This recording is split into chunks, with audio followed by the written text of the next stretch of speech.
সিংহর সামনে দাঁড়িয়ে তুমি যদি এটা ভেবে থাকো যে সিংহও আমাকে খায় না, সুতরাং আমিও সিংহকে খাবো না, এটা কি ঠিক?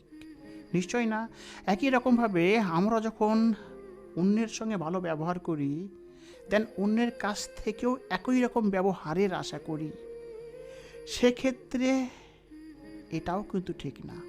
কেননা যেভাবে সিংহের স্বভাব হচ্ছে মানুষকে খাওয়া, সেটা তার ব্যক্তিত্ব, অনুরূপভাবে মানুষের স্বভাব হচ্ছে সিংহকে না খাওয়া, এটা মানুষের ব্যক্তিত্ব।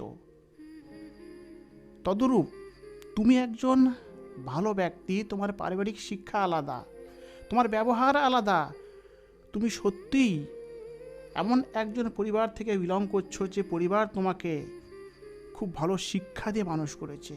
সো তুমি তোমার শিক্ষার উপরে ডিপেন্ড করে অন্যের সঙ্গে ভালো ব্যবহার করছো, দেন অন্যের কাছ থেকেও একই রকম ব্যবহারের আশা করাটা কি বুদ্ধিমত্তার লক্ষণ? তুমিই বলো।